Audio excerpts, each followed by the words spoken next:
Welcome to the final portion of our IEP training. And looking at our good objectives, the key to developing a program is to write concrete, well-defined objectives.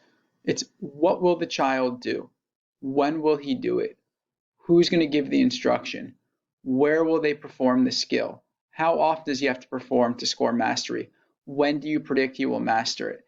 So looking at it, it could be by August 2021, Jimmy will follow 5 one-step directions in small group instructional situations in 4 to 5 opportunities over 9 weeks. So that has the what he will do, follow 5 one-step directions, when during small group instruction, with who, it's teacher-directed instructions, in teacher time, in 4 to 5 opportunities over 9 weeks by August 2021. That's answering all those questions. So what are some of those common problems? If you ever have a teacher who writes, your child will do something in 1 out of 5 opportunities or 20% of the time, who cares? If it's 1 out of 5, if their child's doing it 20% of the time, it's a wasted goal. It's a wasted objective. Basing selection of goals on assessment only. So we're going to do 20% better on the FSA. That's not a goal. Misuse of percentages. Carrier will improve her handwriting by 80%. What does that mean? Carrier will perform proper letter sizing in 80% of opportunities. That's more concrete. Student will choose to be responsible. No. Student will hand his homework in when he walks into class. That's an actual objective. And goals that are part of the general curriculum don't need to be included in the IEP. So if it's something that we're teaching all of our kids, it doesn't need to be an IEP goal. So what are those concrete good objectives? Jane will play with 5 toys independently in the classroom with 2 or more peers in 8 out of 10 trials over a 1-week period. Not so good, Jane will increase toy play. Jane will play appropriately with toys with her peers. We need all those questions answered for it to be a concrete objective. John will initiate verbal interactions, greetings, requests, comments with more than 1 adult in the classroom with gestural prompts from staff members for 80% of opportunities presented. So what's he going to do? He's going to initiate verbal interactions. With who? More than 1 adult. What's the support? Gestural prompts. And what's the criteria for mastery? 80% of opportunities. What's not so good? John will increase verbal interactions. John will initiate interactions with gestural prompts 80% of the time. So let's play a not so good game. Andy will choose a game or toy, choose a friend, play with a peer at 60 to 70% mastery by the end of the school year. I don't even know what the child's supposed to do there. Andy will participate in social skills training at 50% mastery by the end of the school year. No, not participate in social skills training. Demonstrate certain social skills and list those skills. Andy will interactively play with age-appropriate peers and items 60 to 70% of the time by the end of the school year. Again, not so good. The student will demonstrate organizational skills 50 to 60% of the time.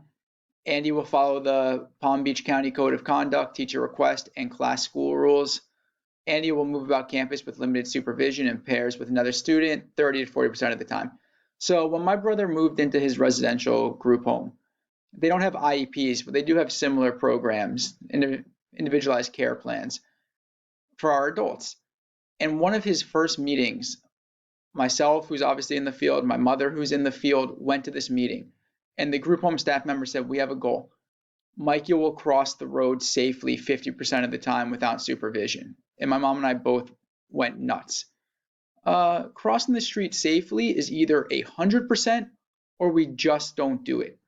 Moving about the campus safely is either we're doing it all the time or we're not doing it. Some goals, it's okay to be 80% mastery. Some goals are either 100% or we don't do it. What are some better objectives? Jenny will attend to a task or activity without incident with a visual prompt in a class situation up to 25 minutes in 3 out of 5 opportunities by May 2002. Jenny will follow through with the direction that is disliked without incident in 3 out of 5 opportunities by May 2002. Jenny will walk in the halls with a peer with visual prompts in 3 out of 5 opportunities. When requesting a break, Jenny will tolerate a 2-minute delay in getting her break in 4 to 5 opportunities. So what's she going to do? She's going to tolerate a 2-minute delay when she requests a break in 4 to 5 opportunities by a certain date. That's in those key criterion. We don't want to make life harder than it has to be. So Jennifer will ambulate independently in the classroom 25% of the time.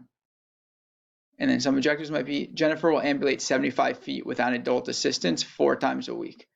Or we could just go to Jennifer will ambulate to specific targets. These are tough goals to track. What are some child-friendly goals, teacher-friendly goals? Jennifer will increase her independent function within the classroom by walking with support. And the objectives could be Jennifer will walk around the table using it as a support to get to an activity of choice. Jennifer will walk to the bathroom with help from a classroom assistant. Those are more concrete, those are easier to track.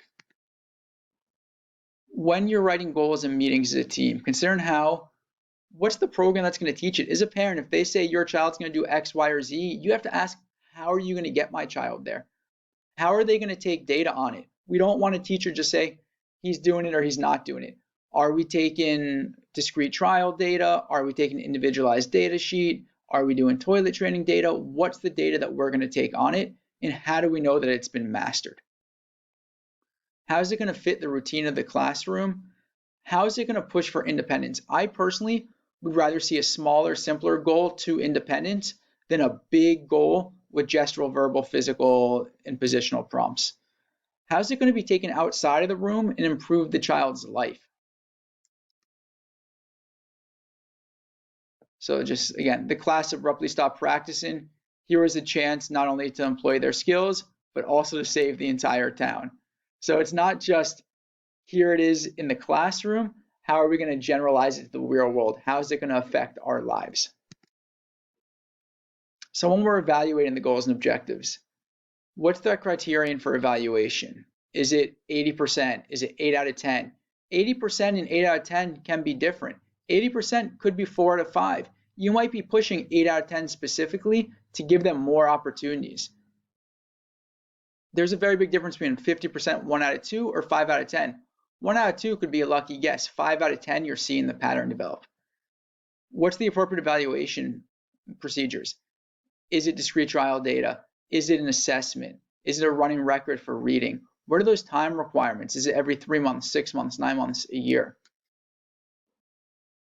So what's that evaluation schedule? Is it the ongoing curriculum-based evaluation? So one of the programs I help oversee at the JCC, we do 3 curriculum-based evaluations a year.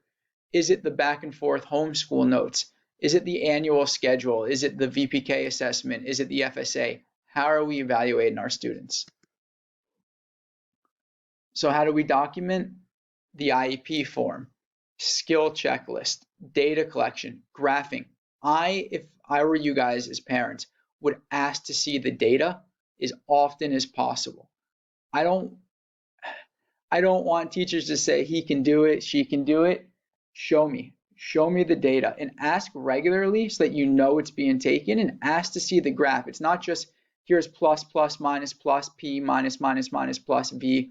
No, it's here's the graph and it's either going up and we're seeing progress, it's staying flat, or it's going down and we're seeing regression. Ask to see the graphs. Anecdotal records, work samples, or those standardized test FSAs. I hope you guys enjoyed this 4-part IEP training. We are going to be taking a break from training tomorrow, Wednesday, and then Thursday for Passover. Please join us on Friday for a training on communication. Stay safe. Chag Sameach, guys.